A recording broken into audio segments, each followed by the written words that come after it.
Hello everyone, this is your YouTube channel Physics by Ashutosh Sir, the easiest and finest way to learn the concepts of physics for IIT, NEET and for 11th and 12th as well. And this is rotation for JEE Advanced, lecture number 1, pen and paper निकाल लें, notes बनाना शुरू करें. So let's get started.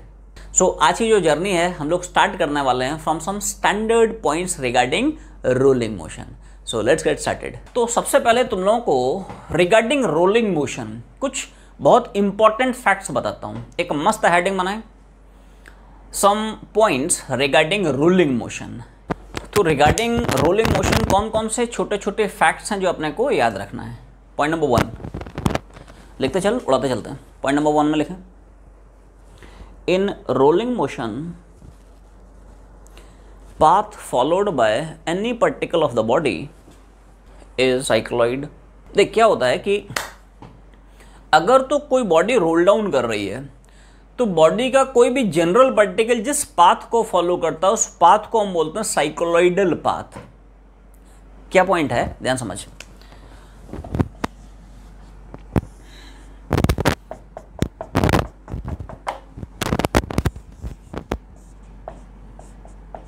जैसे a body is rolling down, ठीक है, तो body के centre of mass के पास लीनियर वेलोसिटी है, सेंटर ऑफ मास के अबाउट पूरी की पूरी इंटायर बॉडी के पास एंगुलर वेलोसिटी है, and the body is rolling down like this, खच खच कुछ कुछ खच खच खच कुछ कुछ कुछ खचाक. तो जैसे मान ले डिफरेंट टाइम इंस्टेंस पे बॉडी के जो लोकेशंस हैं, जो पोजिशंस हैं, दे आर लाइक दिस. ठीक है, तो देखो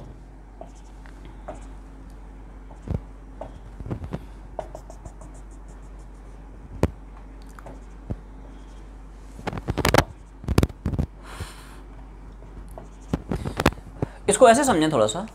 हम सिर्फ और सिर्फ बॉडी के इस पॉइंट पे कंसंट्रेट करने की कोशिश कर रहे हैं. जैसे मान ले, एवरीवन सी दिस, ये मान ले कोई भी, ठीक है, सर्कुलर रिंग है विच इज रोलिंग डाउन. ठीक है, ये इस तरह से रोल डाउन करते हुए आगे बढ़ रहा है. ठीक है, इसके किसी एक पर्टिकुलर पॉइंट पे मान लो मुझे कॉन्सेंट्रेशन करना है, तो मैंने मान ले यहाँ पे एक रेड मार्क कर दिया. क्या कर दिया? ठीक है, मार्कर से रेड मार्क कर दिया. अब इसी पॉइंट को मैं कॉन्सेंट्रेट करता हूँ. ठीक है,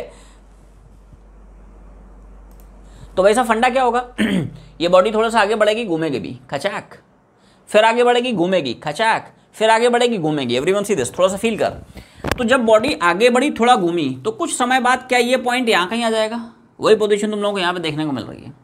थोड़ा सा समय और आगे बढ़ा, ये बॉडी आगे बढ़ेगी, घूमेगी, तो क्या ये पॉइंट घूमते घूमते यहाँ पे चला जाएगा. फिर बॉडी आगे बढ़ा, घूमा, तो ये पॉइंट थोड़ा सा और नीचे आएगा, फिर और आगे बढ़ेगा, घूमेगा, तो ये पॉइंट वापस यहाँ पे आएगा. This is one complete relation. ये पॉइंट यहीं से शुरू किया था और आगे बढ़ने के बाद वापस से वहीं आ गया. तो रोलिंग मोशन में किसी भी बॉडी के किसी भी पार्टिकल ने ये जो पाथ फॉलो किया है ना, इस पाथ को बोलते हैं साइक्लोइडल पाथ. कई बार एग्जाम्स में पूछ सकता है, नीट में पूछ सकता है, जेईई मेंस में पूछ सकता है, राइट, कि path followed by any particle of the body in rolling motion is. 4 option छाप देगा, straight line, circular, parabolic, cycloidal. तो यार याद रखना है इसको. ठीक है, इस पाथ को एक स्पेसिफिक नाम दिया गया. इस पाथ को बोलते हैं साइक्लोइड या साइक्लोइडल पाथ. साइक्लोइड या फिर साइक्लोइडल पाथ एक नाम है, अपने को याद रखना है. ठीक है, जाते चला. पॉइंट नंबर 2 पे आ जाते हैं. पॉइंट नंबर 2 पहले लिख लें, फिर मैं एक्सप्लेन करता हूं. Distance traveled by cm of the body in one complete revolution in rolling motion is 2 pi r. तो देख ऐसा है. अगला सा पॉइंट आया, धमाकेदार पॉइंट, कि अगर तो कोई बॉडी रोल डाउन कर रहा है तो बॉडी का जो सेंटर ऑफ मास है, ये कंप्लीट रिवोल्यूशन में जो डिस्टेंस ट्रैवल करता है, it is always 2 pi r. कितना होता है? ठीक है, तो एवरीवन सी दिस, क्या कंसेप्ट है, क्या धुआंधार कंसेप्ट है. ठीक है, तो देख, जैसे मान ले we have a body which is rolling down. Body के पास लीनियर वेलोसिटी है, बॉडी के पास एंगुलर वेलोसिटी है. ठीक है, तो बॉडी के साथ जो सेंटर ऑफ मास है ना, ये एक कंप्लीट रेवोल्यूशन में, क्या बोला, एक कंप्लीट रेवोल्यूशन में जो डिस्टेंस ट्रैवल करेगा, it is 2 pi r. 2 line का प्रूफ है. ठीक है, क्या है, कैसे ऐसे आया. ठीक है, तो देखो हमेशा तुम लोग ध्यान रखो कि when ever a body is in rolling motion, ठीक है, तो पॉइंट ऑफ कॉन्टैक्ट के अंदर ट्रांसलेशनल मोशन की वजह से linear velocity v, rotational motion की वजह से बैकवर्ड डायरेक्शन की टेंजेंशियल वेलोसिटी आर ओमेगा, ये दोनों बैलेंस हो जाती हैं। जैसे ये बैलेंस हो जाती हैं वैसे ही पॉइंट ऑफ कॉन्टैक्ट रेस्ट पे जाता है and motion of the body is said to be rolling motion, the body is said to be rolling without slipping. ये सब करना आता है ना, जैसे बॉडी ट्रांसलेट कर रही है तो यार हर एक पार्टिकल की लीनियर वेलोसिटी बराबर होगी, तो पॉइंट ऑफ कॉन्टैक्ट की भी उतनी होगी। जैसे मान ले कोई बॉडी रोटेट कर रही है तो इसका टेंजेंशियल वेलोसिटी आर ओमेगा इधर होगा, इस पॉइंट का आर ओमेगा इधर होगा, है कि नहीं, ऐसे जा रहा है ना, खच खच खच खच कुछ कुछ कुछ कुछ खचाक, ठीक है, इसका आर ओमेगा इधर होगा, ये फंडा है, ठीक है। तो जब रोलिंग मोशन होता है तो पॉइंट ऑफ कॉन्टैक्ट के अंदर ये ट्रांसलेशन मोशन की वजह से लीनियर वेलोसिटी भी और ये रोटेशनल मोशन की वजह से बैकवर्ड डायरेक्शन की टेंजेंशियल वेलोसिटी ये बराबर हो जाती है, जिसकी वजह से पॉइंट ऑफ कॉन्टैक्ट की नेट वेलोसिटी जीरो हो जाती है, ठीक है। And the body rolls without slipping, motion of the body is said to be rolling motion. तो देखो जैसे अगर आपको एक रेवोल्यूशन में डिस्टेंस निकालना है तो पहले एक काम करते हैं, एक रेवोल्यूशन का टाइम निकाल लेते हैं। मैं मान के चलता हूँ कि साहब यहाँ पे v और ओमेगा कांस्टेंट है, क्या माना कि साहब v है ओमेगा है, मतलब बॉडी की लीनियर वेलोसिटी भी कांस्टेंट है, बॉडी की एंगुलर वेलोसिटी भी कांस्टेंट है, ठीक है। अब अगर एंगुलर वेलोसिटी कांस्टेंट है तो what is the relation between time period of revolution and angular velocity, बोल t बराबर 2 पाई ओमेगा। क्या this is the time taken by the particle in one complete revolution, ठीक है, t बराबर 2 पाई बाय ओमेगा। तो सब लोग ध्यान देना, ठीक है। इधर देख, अब इतने टाइम में अगर तुम्हें पूछता बताइए सेंटर ऑफ मास कितना डिस्टेंस चलेगा, तो अब देखो सेंटर ऑफ मास के लिए फॉर्मूला घुमा दे, क्या, डिस्टेंस बराबर स्पीड इनटू टाइम। वैसे स्पीड कांस्टेंट है ना, जब तक स्पीड कांस्टेंट रहेगी डायरेक्ट फॉर्मूला घुमा सकते हो, क्या, डिस्टेंस बराबर स्पीड इनटू टाइम, ठीक है। तो देखो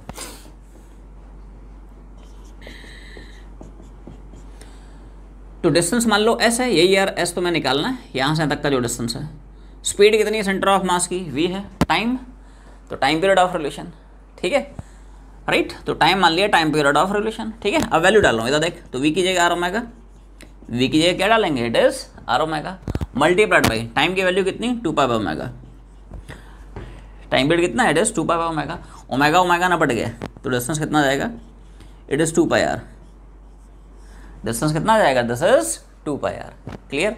तो ये छोटे छोटे फैक्ट्स हैं, जनरली ऑब्जेक्टिव्स में पूछ सकता है, नीट में भी जेईई मेंस में भी, कि what is distance travelled by centre of mass of the body in rolling motion when it makes one revolution, तो distance is 2 pi r, clear है, छापते चला। So regarding this rolling motion एक और जबरदस्त कंसेप्ट आया, पॉइंट नंबर 3 लिखें सब लोग, पॉइंट नंबर 3 में पहले लिख लें फिर मैं उड़ाता हूँ।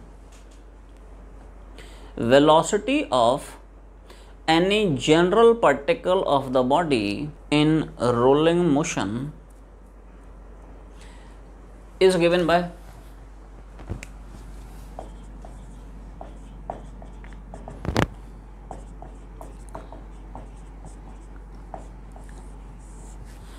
so this is the expression of velocity of any general particle of the body in rolling motion।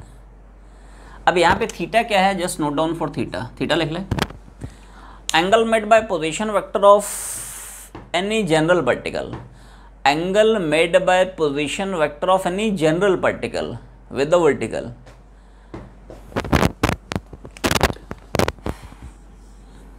Theta क्या है मैं थोड़ा सा डायग्राम बना के अच्छे से स्पेसिफाई कर देता हूँ। कोई बॉडी है rolling down, centre of mass के अंदर वेलोसिटी है, सेंटर ऑफ मास के अबाउट एंगुलर वेलोसिटी है, ठीक है। अब यार मैंने एक जनरल पार्टिकल माना जिस पार्टिकल का पोजीशन वेक्टर इस वर्टिकल से थीटा बनाता है, तो इस जनरल पार्टिकल की जो टोटल वेलोसिटी है, इस जनरल पार्टिकल की जो नेट वेलोसिटी, जो रिजल्टेंट वेलोसिटी है, it is given by this relation. Derivation proof बहुत सिंपल सा है, 2 लाइन का है, ठीक है। इधर देख, थोड़ा अगर ध्यान से तुम सोचो तो क्या इस पार्टिकल के अंदर 2 वेलोसिटी मिलेंगी, एक लीनियर वेलोसिटी और दूसरा ऑफ कोर्स रोटेशन मोशन की वजह से टेंजेंशियल वेलोसिटी। देखो अगर सेंटर ऑफ मास ट्रांसलेट कर रहा है तो बॉडी का हर एक पार्टिकल उसी वेलोसिटी और उसी डायरेक्शन में ट्रांसलेट कर रहा है, तो इस पार्टिकल की भी ट्रांसलेशन की वजह तो वी होगी, इसमें कोई शंका नहीं, कोई संशय नहीं, कोई शक नहीं, ठीक है। अब देख रोटेशन की वजह से हमेशा ध्यान रख, अगर बॉडी गोलू गोलू घूम रही तो इसकी आर ओमेगा इधर, इसकी आर ओमेगा इधर, इसकी इधर। अब तुमने ये जनरल पार्ट लिया है तो पक्की बात यार इसकी आर ओमेगा किसी एंगल पे होगी जैसे मैंने बनाया है, तो ध्यान से सोच, क्या इस पार्टिकल के अंदर एक v इधर मिलेगी, दूसरा आर ओमेगा इधर मिलेगा, और क्या आर ओमेगा और v बराबर है, रोलिंग है ना रे। जब तक बॉडी रोलिंग करेगी, क्या पक्की बात है, v बराबर आर ओमेगा हो गई होगा। तो देखो ध्यान से मैं इस डायग्राम को थोड़ा सा अलग से खींच रहा हूँ। क्या इस पार्टिकल के अंदर तुम्हें दो वेलोसिटी मिल रही हैं, ये तो v है ही है, ये वाला v भी है, क्योंकि v बराबर आर ओमेगा है। अब कोई मुझे बता सकता है कि ये एंगल कितना दिख रहा है, तो सब लोग थोड़ा ध्यान से देखें। इधर देख, ये हॉरिजॉन्टल, ये वर्टिकल, ये एंगल 90, ये थीटा, ये 90 कितना हो गया, 90 माइनस थीटा, फर्स्ट क्लास। ये टेंजेंट, ये नॉर्मल 90, तो 90 प्लस 90 माइनस थीटा क्या 180 माइनस थीटा दिख रहा है, हाँ ना बोलते रहे हो, ये सुनो हाँ ना तो बोलो भाई, ठीक है। इधर देख, ये थीटा, ये 90 माइनस थीटा, ये टेंजेंट है, ये नॉर्मल, नॉर्मली तो सर्कल के सेंटर से पास कर सकता है, और टेंजेंट नॉर्मल हमेशा परपेंडिकुलर होता है। तो ये 90 माइनस थीटा, टोटल एंगल कितना हो जाएगा 180 माइनस थीटा, ये फंडा है, क्लियर है, ठीक है।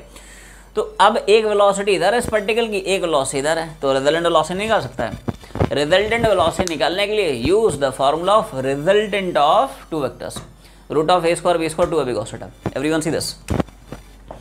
अगर यार तुम्हें रिजल्टेंट वेलोसिटी लिखनी ही है ना, तो a square b square twice a into b into cos theta, हाँ ना तो बोलो भाई।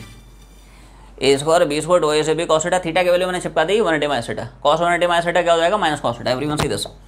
तो रिजल्टेंट वेलोसिटी आएगी under root of 2v square cos 180 minus theta हो जाएगा माइनस कॉस थीटा। कितना बन जाएगा रे, it is minus cos theta, ठीक है। तो under root of 2v square बाहर निकाल ले, क्लियर है। अब यहाँ पे तुम्हें ना कॉस 2 थीटा का फॉर्मूला साइन थीटा की फॉर्म में घुमाना पड़ेगा। क्या होता है देख, कॉस 2 थीटा पड़ता है 1 माइनस 2 साइन स्क्वायर थीटा, तो क्या मैं कॉस थीटा लिख लूंगा 1 minus 2 sign square theta by 2। Everyone see this, पूरा समझ ले, बाद में छापे।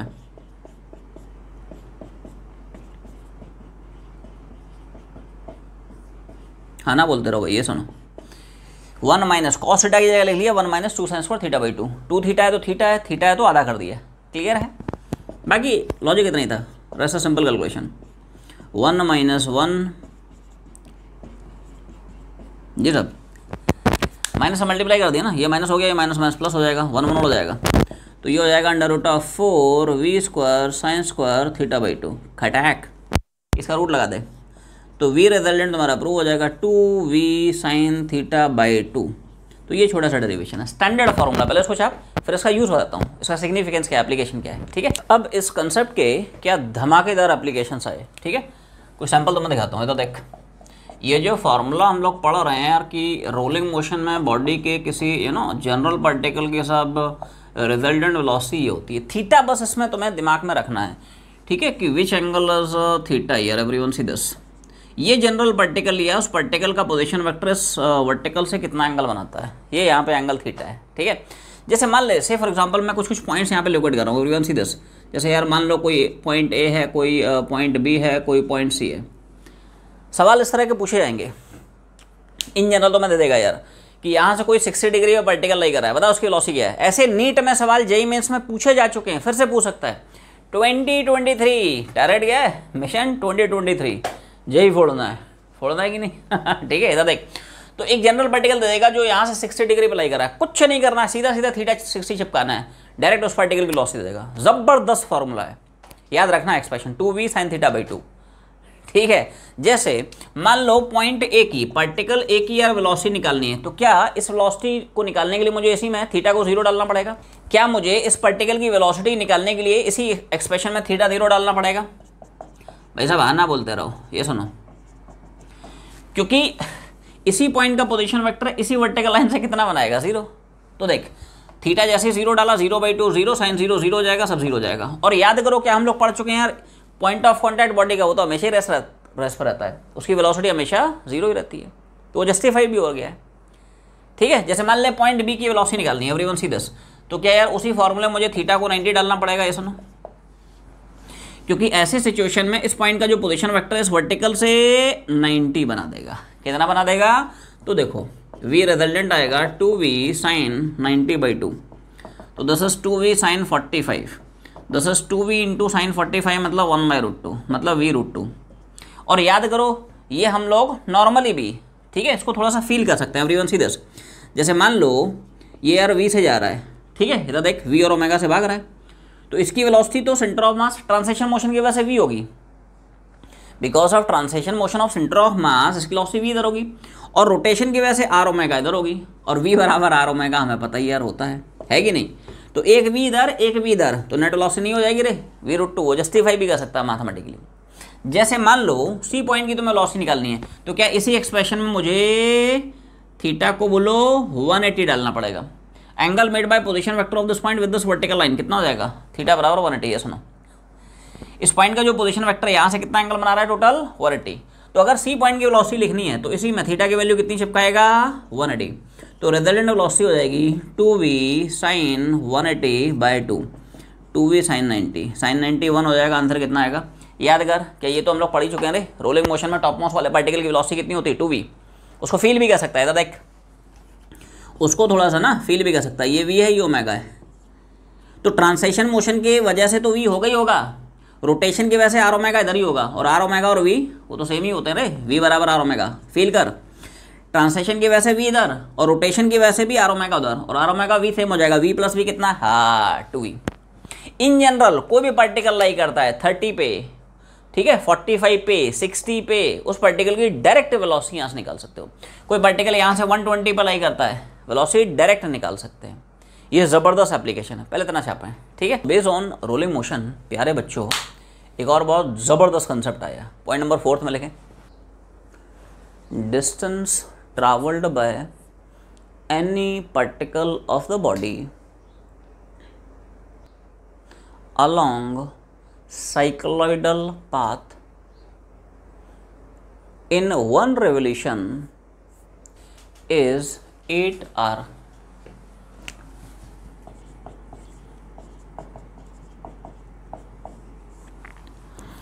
सो एक और धुआंधार पॉइंट आया। देखो क्या होता है कि जैसे मान लिया जाए कोई सा बॉडी है, रोलिंग मोशन कर रहा है, क्या है साहब, ठीक है।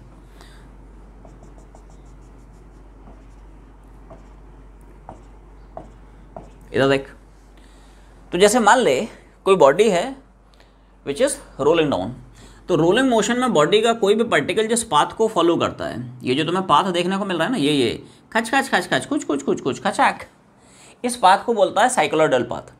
तो बॉडी का कोई भी पार्टिकल इस साइक्लोइडल पाथ में कंप्लीट रिवोल्यूशन में जो डिस्टेंस ट्रैवल करता है, डिस्प्लेसमेंट नहीं, जो डिस्टेंस ट्रैवल करता है इट इज 8r। ये यहाँ से यहाँ तक का ये जो पाथ लेंथ, भाई डिस्टेंस क्या पड़ता है रे, डिस्टेंस इज एक्चुअली में defined as length of actual path travelled by the body. तो ये जो डिस्टेंस तुम्हें देख रहा है, दिस डिस्टेंस इज एक्चुअली में 8 times radius of the body. 2 line का डेरिवेशन है, छाप ले।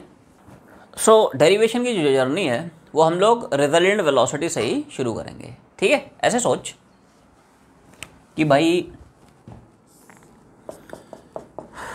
कोई बॉडी है, लेट्स से v और ओमेगा से दौड़ रही है, ठीक। t बराबर 0 पे जो पॉइंट है वो पॉइंट मान ले पॉइंट ऑफ कॉन्टैक्ट वाला है, ठीक।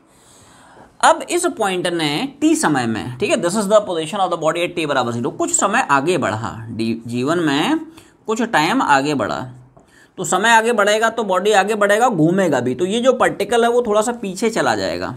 तो मैं मान लेता हूँ सब t टाइम में, जनरल टाइम में इसी पार्टिकल ने, कोई p पॉइंट है, इसी p पॉइंट ने मान ले कुछ एंगल थीटा घूम लिया है।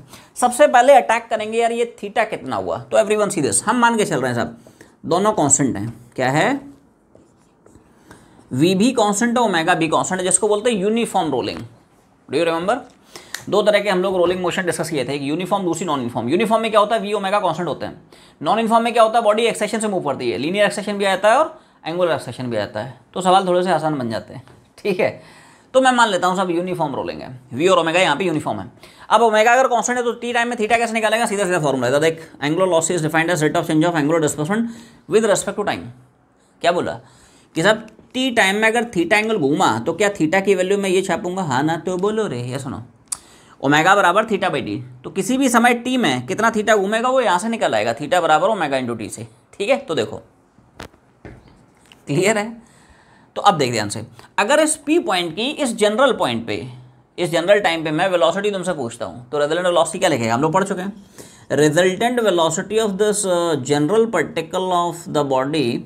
पिछले केस में हम लोग यही पढ़ चुके हैं कि यार बॉडी का कोई जनरल पार्टिकल है, ठीक है। ध्यान ये रखना है कि जो पार्टिकल होना चाहिए वो सर्कमफरेंस वाला पार्टिकल होना चाहिए, ऐसा नहीं जैसे मान लीजिए डिस्क है, एवरीवन सी दिस। ध्यान ये रखना है कि जो पॉइंट पी होना चाहिए वो सर्कमफरेंस वाला पार्टिकल होना चाहिए। बॉडी का कोई अंदर वाला पार्टिकल होगा उसके लिए ये फॉर्मूला अप्लीकेबल नहीं है, ध्यान रखें एवरीवन सी दिस। इधर देख, जैसे ये बॉडी का कोई जनरल पार्टिकल है, इसके लिए थोड़ी वेलोसिटी हम लोग निकाल लें, इसकी वेलोसिटी भी निकाली जा सकती है, ठीक है। बट यहाँ पे ध्यान रखें ये जो फॉर्मूला है वो सर्कमफरेंस वाले पार्टिकल के लिए, ठीक है, not for any general particle which lies inside the body, ठीक है। ये थोड़ा ध्यान रखें, उसको भी निकाल सकता, कोई दिक्कत नहीं। अप्रोच वही है, जैसे मान लीजिए जनरल पार्टिकल की तो मैं लॉस ही निकालनी है, फंडा वही है कि भाई साहब ये दौड़ रहा है वी से, ये दौड़ रहा है ओमेगा से, एवरीवन सी दिस। इधर देख, तो इसके अंदर क्या होगा, लीनियर लॉसिटी वी होगी और आर ओमेगा बस दोस्त ध्यान रखना है, ये मान ले रेडियस आर है तो यार इसका आर ओमेगा ये हो जाएगा, और ये आर ओमेगा सर्टेनली इस वी के बराबर नहीं होगा। देखो वी और आर ओमेगा में वी क्या है और आर क्या है वो ध्यान रखें। इधर देख, ये वी है और इस पार्टिकल के लिए आर ओमेगा, ये सर्कल का रेडियस है यार तो आर ओमेगा होगा, और ये वी और ये कैपिटल आर ओमेगा बराबर होते हैं। इसका रेडियस मान ले कैपिटल आर है, लेकिन इस पॉइंट का यहाँ से जो डिस्टेंस है वो मैंने स्मॉल आर माना था, तो स्मॉल आर इंटू ओमेगा आएगा।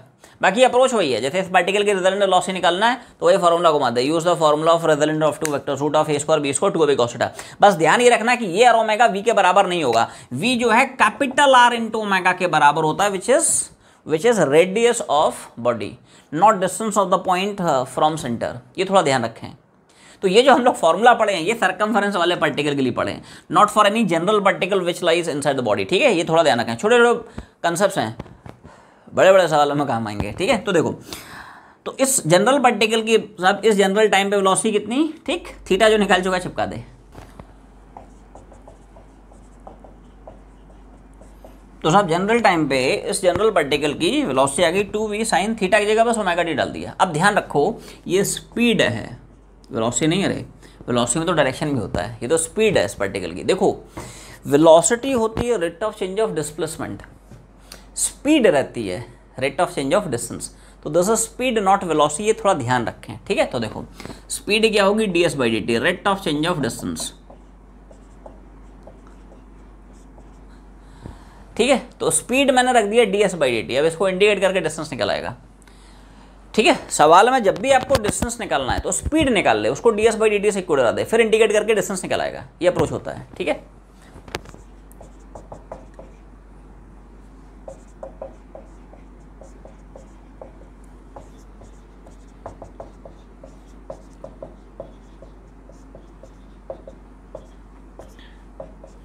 हाँ, लिमिट समझ ध्यान से, लिमिट्स कैसे कैसे घुमाए।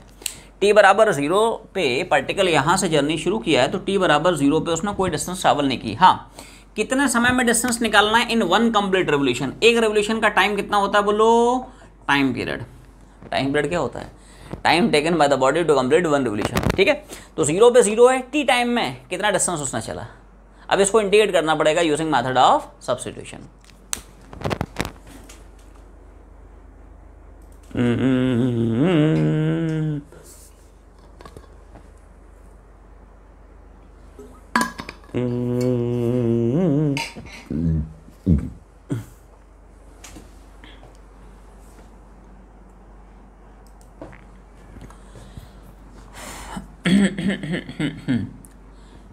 ठीक है, तो पहले इसको निकालने की कोशिश करते हैं यूजिंग मेथड ऑफ सब्स्टिट्यूशन। तो सब लोग थोड़ा ध्यान दो, ओमेगा t/2 को कुछ मैं x पकड़ लेता हूँ, पूरी इक्वेशन को t के रेस्पेक्ट में डिफरेंशिएट करा रहे हैं, dx/dt ओमेगा/2, t का डिफरेंशियल t के रेस्पेक्ट में 1 हो जाएगा, ठीक है। x का t के रेस्पेक्ट में dx/dt ओमेगा/2, t का t के रेस्पेक्ट में 1 हो जाएगा। तो यहाँ से dt की वैल्यू रख सकते हो 2/ओमेगा, है ना, बोलते रहो भाई, dt कितना हो जाएगा 2/ओमेगा इंटू dx, छाप दे।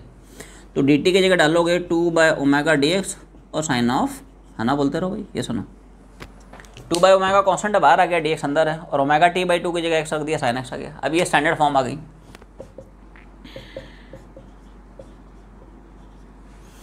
To by omega sine x का इंडिकेशन क्या हो जाएगा, माइनस कॉस एक्स। एक्स ये अज्यूम किया था, वापस से चिपका दे, एक्स इज, तो x की वैल्यू आ गई सब ओमेगा t/2। तो इस फंक्शन का इंडिकेशन आ गया। अब इसकी वैल्यू चिपका दे, लिमिट लिमिट घुमा दे।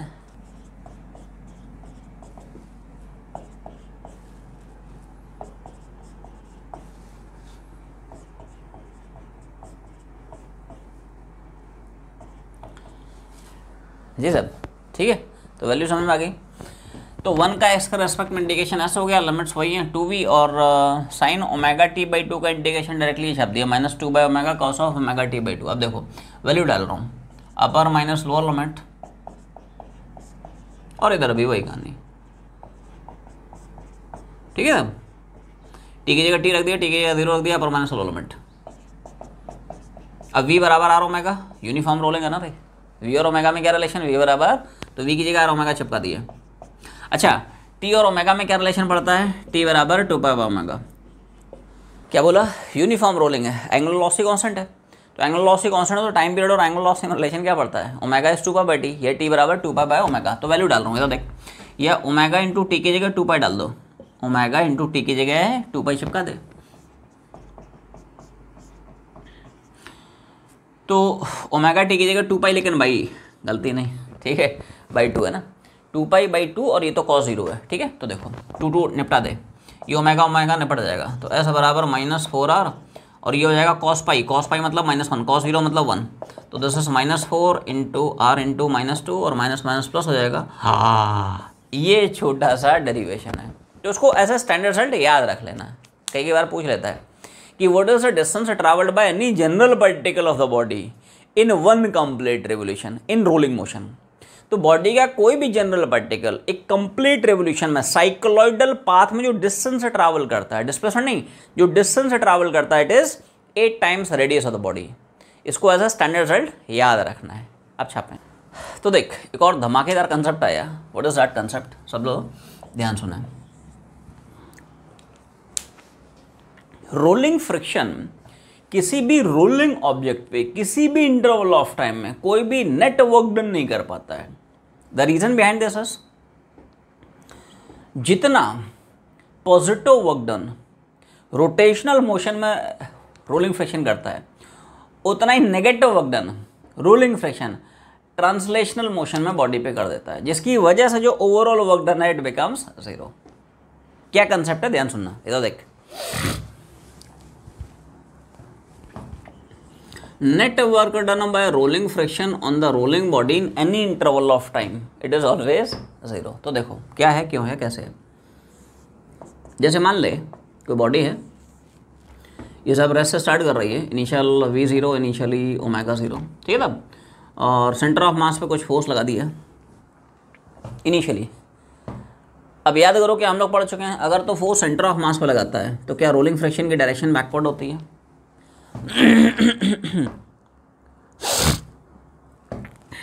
अगर सेंटर ऑफ मास पे फोर्स लगाएगा तो क्या होगा, body will try to translate along forward direction, जिसकी वजह से जो पॉइंट ऑफ कॉन्टैक्ट है it will have a tendency to slip in the forward direction.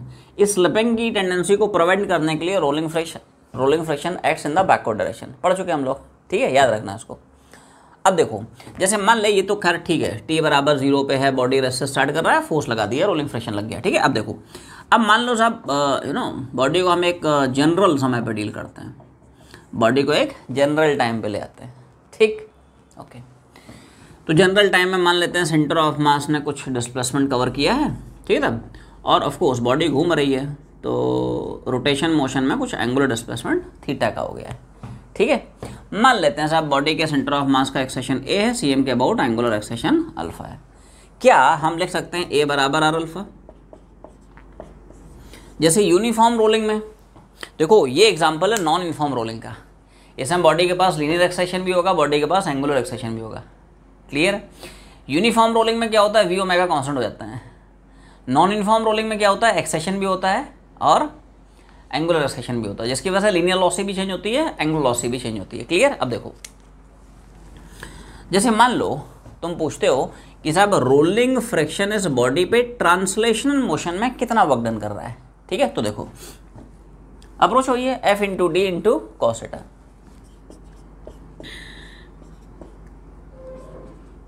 ध्यान से देख, फोर्स, किस फोर्स की वजह से वर्क डन देख रहा है, तो रोलिंग फ्रिक्शन आ जाएगा। डिस्प्लेसमेंट मान लिया सब, डिस्प्लेसमेंट कुछ सेंटर ऑफ मास का ऐसा है, थीटा। ध्यान से देख, क्या फोर्स की डायरेक्शन डिस्प्लेसमेंट की डायरेक्शन अपोजिट देख रही है, थीटा 180 हो जाएगा, ठीक है। अब सवाल आया कि साहब ये एस कैसे निकालना है, ठीक है। तो देखो एस बराबर UT half A D square घुमा दे, मान के चल रहे हैं एक्सेशन कांस्टेंट है, लीनियर भी कांस्टेंट है, एंगुलर भी कांस्टेंट है, इसलिए ट्रांसलेशन में अलग से इक्वेशन ऑफ मोशन घुमा सकते हैं, रोटेशन में भी you can use separately equations of motion. ठीक है, तो देखो ट्रांसलेशन मोशन में if you want to apply equation of motion, हाँ ना बोलते रहो भाई, ये सुनो, इनिशियली रस से स्टार्ट करा, इनिशियल लॉस से 0, एक्सेशन मान ले, टाइम मान लेती है, तो एस की वैल्यू आ गई। अब ये एस की वैल्यू डाल दे, ठीक है, वर्क डन कितना निकल आएगा, तो साहब work done by rolling fraction in translation motion ये आ जाएगा minus F R into S की वैल्यू ये डाल रहा हूँ। ठीक है, तो ये साहब पहली इक्वेशन हो गई। ऐसे ही work done by rolling friction on this body but in rotation motion, देखो रोलिंग फ्रैक्शन जो है ना 2 फॉर्म में वर्क डन करता है रे, क्योंकि रोलिंग मोशन में ट्रांसलेशन मोशन भी है लेकिन रोटेशन मोशन भी तो है। ट्रांसलेशन में फोर्स लग रहा है, रोटेशन में टॉर्क लग रहा है, भाई साहब टॉर्क भी तो वर्क डन करेगा, तो ट्रांसलेशन में फोर्स का वर्क डन देखना पड़ेगा, रोटेशन में टॉर्क का वर्क डन देखना पड़ेगा, फिर दोनों को जोड़ना पड़ेगा, that will give you overall work done. ठीक है, अब रोटेशन की चर्चा करते हैं दादा। तो work done by rolling fraction in rotational motion वो कैसे निकालना है, तो वर्क डन इन रोटेशन याद कर, वर्क डन बाय टॉर्क याद करो, हम लोग क्या पढ़े हैं रोलिंग मोशन में, रोटेशन में जो टॉर्क है वो बिल्कुल सिमिलर वर्क डन करता है जैसे कि हम लोग ट्रांसलेशन में फोर्स का वर्क डन देखते हैं। जैसे मान ले फोर्स और डिस्प्लेसमेंट सेम डायरेक्शन के हैं, तो work done in translation motion क्या लिखता है, एफ इंटू डी, थीटा 0 हो जाता है ना रे, कॉस 0 1 हो जाता है, तो एफ इंटू डी हो जाता है। ऐसे ही रोटेशन मोशन में अगर टाउ और थीटा सेम डायरेक्शन के हैं तो क्या हम लोग डायरेक्टली पढ़ते हैं रे, वर्क डन हो जाता है टाउ इंटू डेल्टा थीटा। ध्यान सोच, एफ आर इधर लग रहा है, क्या ये एफ आर बॉडी को इसी डायरेक्शन में टॉर्क देगा, और जिधर टॉर्क देगा उसी डायरेक्शन बॉडी घूम रही है, ये सेंस है कि यहाँ पे टाउ और थीटा सेम डायरेक्शन के हैं, इसलिए वर्क डन पॉजिटिव मिलेगा रे। ठीक है, जैसे मान ले ऐसा होता है, इधर देख एवरीवन सी दिस, बॉडी घूम इधर रही होती लेकिन यार एफ आर इधर लगा देते तो उल्टा हो जाता रे, वर्क डन नेगेटिव हो जाता, क्योंकि एफ आर टॉर्क इधर देता लेकिन थीटा इधर हो रहा, घूम इधर रहा है, तो वर्क डन वोट भी negative minus tau delta theta. But यहाँ पे क्या है, एफ आर इधर लगा तो इसी डायरेक्शन टॉर्क और इसी डायरेक्शन में घूम भी रहा है, थीटा है, तो ये वो केस है जिसमें work done by torque is positive, तो work done by torque is plus tau into delta theta. ठीक, अब देखो टॉर्क, तो यार फ्रिक्शन, रोलिंग फ्रिक्शन कितना टॉर्क देगा बोलो, ठीक है एवरीवन सीधे सीधा देख, तो रोलिंग फ्रिक्शन का टॉर्क कितना लिखेगा, टॉर्क होता है एफ इंटू हाफ परपेंडिकुलर, जल्दी बोल, एफ कितना दिख रहा है, F R line of action of force का सेंटर ऑफ मास है परपेंडिकुलर डिस्टेंस, क्या उतना ही होगा जितना कि बॉडी का रेडियस है। अब सवाल आया साहब थीटा कैसे निकालोगे, तो जैसे हमने ट्रांसलेशन मोशन में इक्वेशन ऑफ मोशन घुमाया in terms of linear quantities, ऐसे रोटेशन में इक्वेशन ऑफ मोशन घुमाएगा in terms of angular variables. देख क्या कि साहब थीटा बराबर omega naught T half alpha T square, ये घुमाएंगे। अब इन्हें देखो क्या क्या वैल्यू डाल रहा है, इधर देख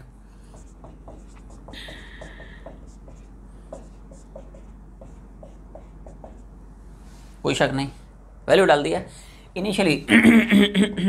इनिशियली बॉडी रस्ता स्टार्ट कर रही है, इनिशियल बॉडी एंगल लॉस से कितनी है 0, ठीक है, ए बराबर आर अल्फा है, तो भाई साहब अल्फा कितना हो गया ए बाय आर, डायरेक्टली चिपका दिया, अल्फा की कितना ए बाय आर, टाइम तो सेम है, ठीक है, जितना टाइम में सेंटर ऑफ मास यहाँ से तक गया उतने टाइम में बॉडी भी घूमेगी, क्लियर है।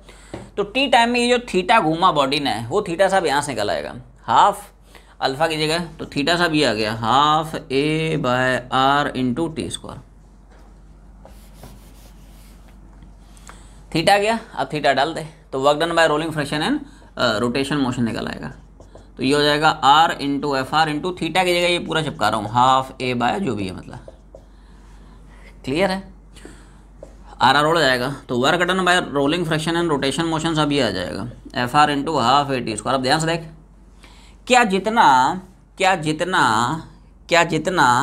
Negative work done rolling friction translation में कर रहा है, क्या उतना ही positive work done rolling friction rotational motion में कर रहा है। एवरीवन सी दिस, मैग्नीट्यूड बराबर है ना रे, प्लस माइनस अकेले, ये देखो माइनस है प्लस है बाकी रेस्ट सेम, इसलिए जो total work done by rolling friction होता है इट इज ऑलवेज 0। देख, तो अगर नेट वर्क डन पूछता है ना तो कुछ वर्क डन था मिला ट्रांसलेशन में और कुछ मिल गया रोटेशन में, दोनों को जोड़ दे टोटल वर्क डन निकल आएगा, तो नेट वर्क डन आएगा तब ट्रांसलेशन का हो गया बोलो कितना,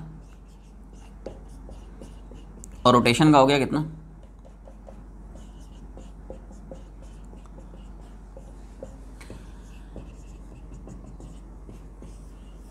तो इसको एज अ स्टैंडर्ड रिजल्ट अपने को याद रखना है कि कभी भी रोलिंग फ्रिक्शन किसी भी रोलिंग बॉडी पे कोई भी नेट वर्क डन नहीं करता। क्यों नहीं करता?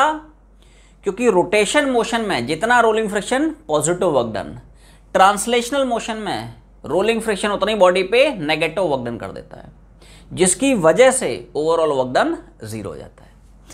तभी तुम लोग याद आ रहा हो, हम लोग रोलिंग फ्रिक्शन के बारे में पढ़े थे कि rolling friction is a conservative force. In the presence of rolling friction system की टोटल एनर्जी कांस्टेंट रहती है, कंजर्व रहती है, बिकॉज रोलिंग फ्रिक्शन बॉडी पे कोई वर्क डन ही नहीं कर रहा है, उसकी एनर्जी चेंज ही नहीं कर रहा है। This is the reason why. Clear? तो सब लोग रोटेशन में जेईई एडवांस की वर्कशीट पहुंचे।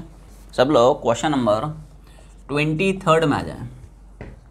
एक धमाकेदार सवाल बेस्ड ऑन रोलिंग मोशन। ठीक है, देखो तो सवाल में अपने को उसने दे रखा है कि एक छोटा सा सेटअप है, टेबल है, इस पे ये जो डिस्क दिख रहा है it is rolling without slipping. ठीक है, डिस्क के सेंटर ऑफ मास एक स्ट्रिंग अटैच है which is passing over this pulley. ठीक है, और स्ट्रिंग का जो दूसरा एंड है वहाँ से एक ब्लॉक सस्पेंडेड है। क्लियर है? तो मोशन कैसे होगा, मोशन थोड़ा सा तुम लोगों को एक्सप्लेन कर रहा हूँ।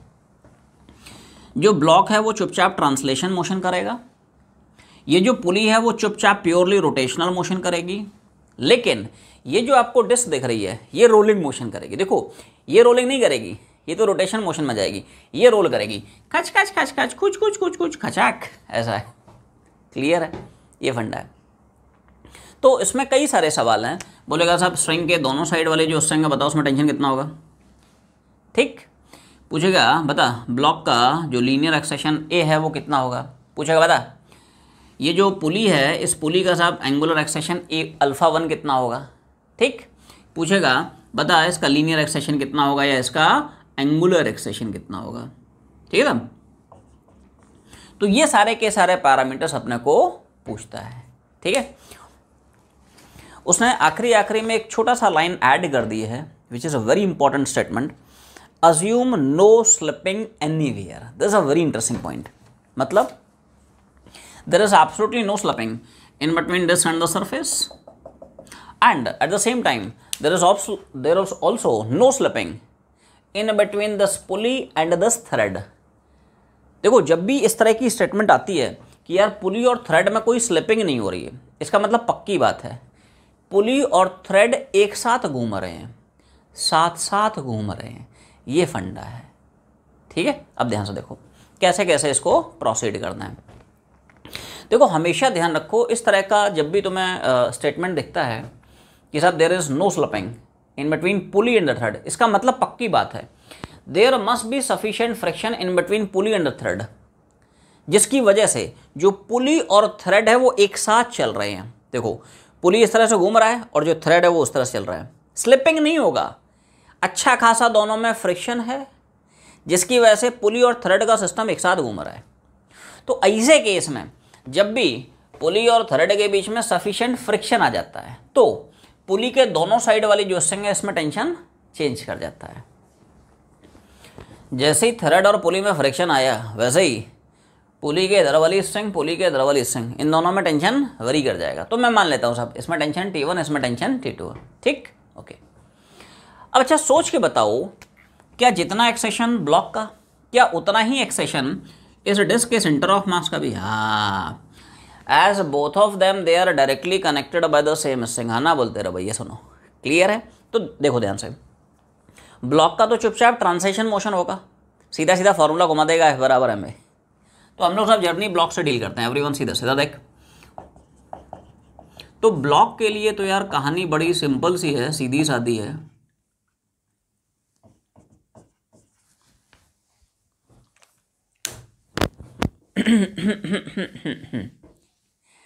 ब्लॉक के लिए जो कहानी है बड़ी सिंपल सी सीधी सादी है।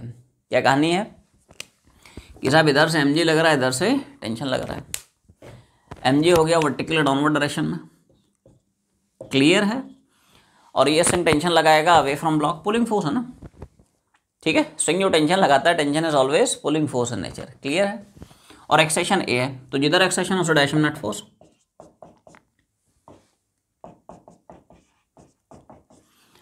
तो एक्सेशन नीचे की तरफ डाउनवर्ड डायरेक्शन नेट फोर्स कितना हो गया एम जी माइनस टी, यही M G minus T one downward direction में ब्लॉक को मास इंटू एक्सेशन देगा, सीधा सीधा हो गया, किसी को कोई शक नहीं। अब जैसे मान लो तुम्हें इस डिस्क के लिए इक्वेशन फ्रेम करनी है, तो डिस्क के लिए देखो कैसे कैसे इक्वेशन फॉर्म करेंगे। ठीक है, इधर देख,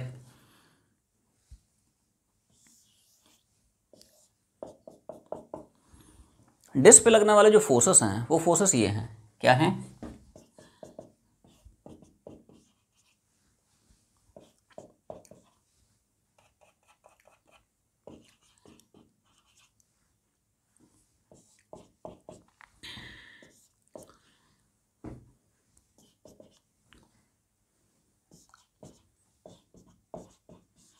पूरा डिस्क का अलग से एफबीडी फॉर्म कर लिया है। देखो कौन कौन से फोर्सेस हैं।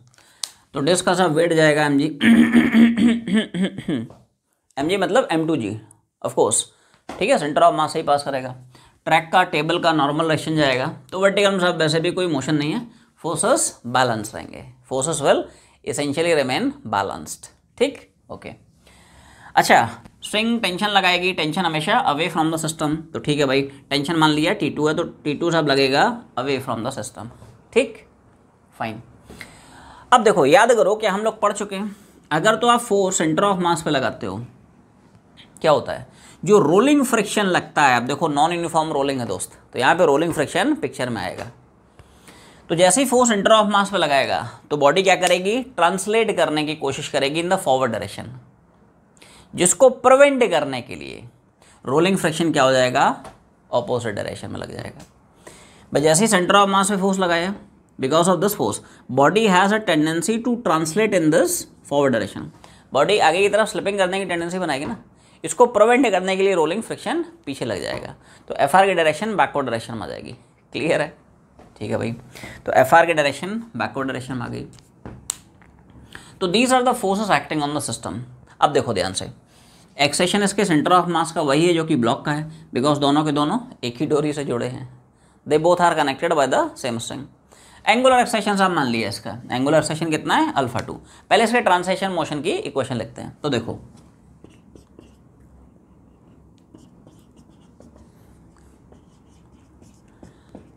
बोल, ट्रांसलेशन मोशन की इक्वेशन सबको क्लियर है। नेट फोर्स फॉरवर्ड डायरेक्शन कितना हो गया, 10 - 10, यही फॉरवर्ड डायरेक्शन में बॉडी को मास इनटू एक्सेशन प्रोवाइड कराएगा, मास कितना m2, एक्सेशन कितना a। अब इसके देख रोटेशन मोशन की ऐसे इक्वेशन लिखेंगे, तो ध्यान से देखो, अबाउट सेंटर ऑफ मास, क्या mg और नॉर्मल डायरेक्शन एंड टेंशन, ये तीन फोर्स हो गए, they will not produce any torque as they are passing through the same point. Line of action of force का CM से perpendicular distance 0, line of action of normal का भी perpendicular distance 0, line of action of gravity का भी CM के about torque 0 हो जाएगा। सिर्फ और सिर्फ ले दे के फ्रिक्शन होगा which will produce some torque, और यही टॉर्क क्या होगा, उसको I इंटू अल्फा प्रोवाइड कराएगा। इक्वेशन समझ ध्यान से, रोलिंग फ्रिक्शन का टॉर्क कितना होगा, फोर्स हो गया FR, line of action of force का यहाँ से परपेंडिकुलर डिस्टेंस कितना R। क्लियर है? अच्छा, I की वैल्यू देखो, तो I भाई साहब क्या लिखोगे, I होगा इस डिस्क का moment of inertia about an axis passing through centre of mass and normal to its plane. तो इस एक्सेस के about this axis moment of inertia of circular disc क्या होगा, it is m² by disc का mi about cm and normal to its plane क्या पढ़ते हैं, m²/2। तो m मतलब m2 r²/2 और अल्फा a r, इनमें क्या रिलेशन पढ़ते हो, देखो रोलिंग मोशन के लिए a बराबर r अल्फा, या सुनो, फॉर रोलिंग मोशन बॉडी के सेंटर ऑफ मास का linear acceleration, centre of mass के अबाउट बॉडी का एंगुलर एक्सेशन, इनका रिलेशन क्या पढ़ते हो, a बराबर r अल्फा। तो a मतलब ठीक है भाई सेंटर ऑफ मास का लीनियर एक्सेशन, r मतलब इसका रेडियस मान ले r2 दिया हुआ है, अल्फा मान ले कुछ अल्फा 2 है, तो भाई साहब अल्फा 2 की वैल्यू क्या हम डालेंगे, बोलो a/r2। तो ध्यान से देख, एक r2 इधर से उड़ गया, एक r मतलब r2 है, r मतलब इस वाले डिस्क का रेडियस विच इज r2, तो r2 ये सब निपट गया। तो इक्वेशन आपका इस फॉर्म में रिड्यूस हो चुका है, बोलो किस फॉर्म में, कि साहब FR बराबर m2 into a and divide by, देख लो भाई थर्ड इक्वेशन है, कौन सी इक्वेशन है, तो FR की वैल्यू कितनी होगी, m2 into a and divide by 2। इतनी क्लियर है जी सर? तो इसमें अब देखो हम लोग यहाँ पे ब्लॉक का मोशन डिस्कस कर चुके हैं, डिस्क का ट्रांसलेशन पार्ट अलग से डिस्कस कर लिया, रोटेशन वाले की इक्वेशन अलग से बना दी। बस आखिरी में एक क्वेश्चन बचती है पुली की। देखो पुली की इक्वेशन कैसे कैसे बनाएंगे, ठीक है। तो सब लोग थोड़ा ध्यान देना, इस पुली का ना अलग से थोड़ा सा एफबीडी खींच रहा हूँ। तो देखो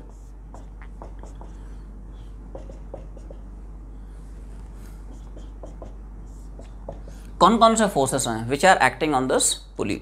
पुली मतलब सॉर्ट ऑफ डिस्क है, एक तरह का डिस्क है। पुली में ट्रीटेड एज अ डिस्क, ठीक है। तो डिस्क बेसिकली इस एक्सल के अबाउट, इस एक्सिस के अबाउट घूम रही, रोटेट कर रही, ठीक। अब देखो तो सिंस ये जो पुली है it is purely in rotational motion, मैं मान लेता हूं साहब इसके सेंटर ऑफ मास के अबाउट एंगुलर एक्सेशन कुछ α1 है। क्लियर है? अब देखें ध्यान से। तो देखो अबाउट दिस एक्सेस, इसके लिए भी हम लोग घुमाने वाले हैं टाउ बराबर I/α। पहले ये देख लो कौन कौन से फोर्सेस हैं किन किन डायरेक्शंस में। तो साहब सेंटर ऑफ मास से वेट लग रहा होगा, ठीक, अच्छी बात है। ये स्ट्रिंग टेंशन लगाएगी अवे फ्रॉम पुली T1, ये स्ट्रिंग टेंशन T2 लगाएगी अवे फ्रॉम पुली, ठीक। इसके अलावा एक जो एक्सेस है, जिस एक्सेस से ये जो पुली है वो हिंज्ड है, वो एक्सेस भी तो यार कुछ ना कुछ नॉर्मल डायरेक्शन लगा रहा होगा। जैसे मान ले ये पुली है और पुली इस एक्सेस पे हिंज्ड है, तो हिंज भी कुछ अपोजिट डायरेक्शन में इस तरह से नॉर्मल डायरेक्शन लगा रहा होगा। भाई साहब इन सारे के सारे फोर्सेस का रिजल्टेंट कुछ ऐसा तो मैं दिख रहा होगा, T1 है, mg है, T1 है, T2 है, इनका जो रिजल्टेंट है वो कुछ इधर जा रहा होगा। उसको काउंटर करने के लिए नॉर्मल डायरेक्शन जो एक्सेस है, जो हिंज है, वो ऑपोजिट डायरेक्शन लगा रहा होगा। ये फंडा है, क्लियर। तभी तो सिस्टम इक्विलिब्रियम में होगा रे, सारा फोर्स इधर लगाएगा भाग नहीं जाएगा, ये फंडा है। तो अब ध्यान से देखें भाई साहब, mg है नॉर्मल डायरेक्शन है, ये सेंटर ऑफ मास से ही पास कर रहे हैं। तो भाई साहब cm के about centre of mass these two forces they will not produce any torque. हाँ, T2 है टॉर्क देगा, T1 है टॉर्क देगा। अब ध्यान से थोड़ा सा अगर ध्यान से सोचें तो यार ये जो पुली है वो घूम रही है इस डायरेक्शन में, मतलब नेट टॉर्क उसको इसी डायरेक्शन मिलना चाहिए। अब देखो सोच के बता, क्या T1 इधर टॉर्क दे रहा है और T2 उल्टा टॉर्क दे रहा है? फील कर थोड़ा सा, ठीक है, प्योर फील है। T1 इधर लगाया तो क्या ये T1 पुली को इधर घुमाएगा, इधर मतलब क्लॉकवाइज सेंस में। T2 इधर लगाया तो क्या पक्की बात है ये T2 पुली को एंटी क्लॉकवाइज सेंस में घुमाएगा। लेकिन हमें पता है घूम इधर रहा है, मतलब क्या पक्की बात है T1 का टॉर्क T2 के टॉर्क से बड़ा होगा। तो क्या मैं नेट टॉर्क लिखूंगा torque due to T1 minus torque due to T2? सुनना ध्यान से,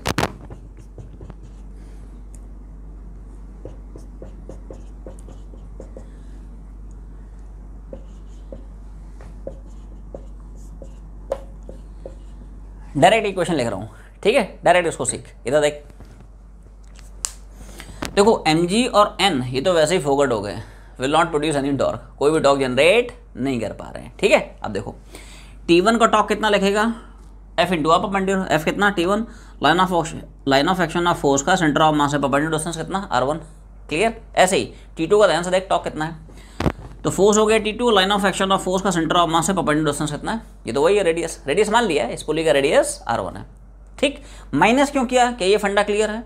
क्योंकि T1 इधर घुमाएगा, T2 इधर घुमाएगा, घूम इधर रहा है, मतलब T1 का टॉर्क T2 के टॉर्क से बड़ा होगा, इसलिए नेट टॉर्क मैंने लिख दिया tau due to T1 minus tau due to T2। दोनों का टॉर्क सेम डायरेक्शन में होता तो जुड़ जाता है, ऑपोजिट इसलिए घटा दिया है, ये फंडा है, क्लियर है। और ये जो टाउ होगा वो I इंटू अल्फा के बराबर होगा। अब पूछोगे साहब I कैसे लिखा है, तो देखो इस पुली को भी आप ट्रीट कर सकते हो लाइक अ सर्कुलर डिस्क, और सर्कुलर डिस्क का moment of inertia about cm and normal to its plane क्या पड़ता है, इट इज m² 2।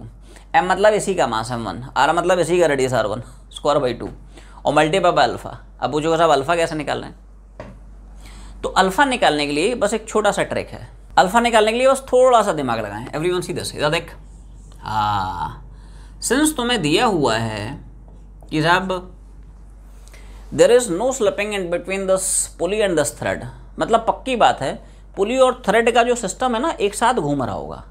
मतलब क्या हम बोल सकते हैं जितना एक्सेशन इस ब्लॉक का, क्या उतना ही एक्सेशन इस थ्रेड का, और क्या उतना ही एक्सेशन इस पुली के इस डिस्क के रिम पार्टिकल का, टेंजेंट वाले पार्टिकल का। क्या बोल रहा हूं सुनो, देखो जितना एक्सेशन ब्लॉक का उतना ही स्ट्रिंग का, और क्या जितना स्ट्रिंग का होना चाहिए उतना ही तो इस पुली के रिम पार्टिकल का, टेंजेंट वाले पार्टिकल का। तभी तो भाई साहब इस पुली के रेस्पेक्ट में स्ट्रिंग का रिलेटिव एक्सेशन 0 हो पाएगा। हाँ, तभी तो ये थ्रेड इस पुली के रेस्पेक्ट में स्लिपिंग नहीं कर पाएगा। पुली और थ्रेड का जो सिस्टम है एक साथ घूमेगा। अब सोच के बता, पुली का ये जो टेंजेंट वाला पार्टिकल है, इसका लीनियर एक्सेशन ए, इसी का एंगुलर एक्सेशन अल्फा, अल्फा या अल्फा 1 व्हाटएवर इट इज, और इसी का सब सर्कल का रेडियस आर, आर मतलब r1। इनमें क्या रिलेशन लिखेगा? क्या a बराबर r1 इंटू अल्फा 1 लिखोगे? भाई हमेशा ध्यान रखो, अगर कोई रिजिड बॉडी रोटेशनल मोशन में है तो बॉडी के हर एक पार्टिकल का एंगुलर वेलोसिटी सेम होगा, बॉडी के हर एक पार्टिकल का एंगुलर एक्सेशन भी सेम होगा। तो देखो ध्यान से, इधर देखो, फिर समझ लें, जितना एक्सेशन ब्लॉक का उतना ही एक्सेशन स्ट्रिंग का, और उतना ही एक्सेशन होना चाहिए इस पुली के रिम पार्टिकल का, टेंजेंट वाले पार्टिकल का। तभी तो पुली के रेस्पेक्ट में थ्रेड का रिलेटिव एक्सेशन 0 हो जाएगा and thread will not slip with respect to this pulley. ठीक है, अब देखो, अब तुम लोग सिर्फ और सिर्फ ना इस टेंजेंट वाले पार्टिकल पे ही कॉन्सेंट्रेट करो। इस पार्टिकल का लीनियर एक्सेशन, अब यार पुली अल्फा से घूम रही है तो यार हर एक पार्टिकल का अल्फा तो बराबर ही होगा, तो इसी पार्टिकल का लीनियर एक्सेशन, इसी का ये एंगुलर एक्सेशन है अल्फा, और इसी के सर्कल का रेडियस आर। तो ए आर अल्फा क्या रिलेशन पढ़ते हैं सर्कुलर मोशन में? ए बराबर आर अल्फा। तो इसी का ए और इसी का रेडियस r1 है, और इसी का सब अल्फा अल्फा 1 है। तो यहाँ से एक्चुअली अल्फा 1 आ गया, कितना? a/r1। ये डायरेक्ट यहाँ पे चिपका दे, हो गया, बस बच गई बैंड। क्या बोला? t1 r1 t2 r1,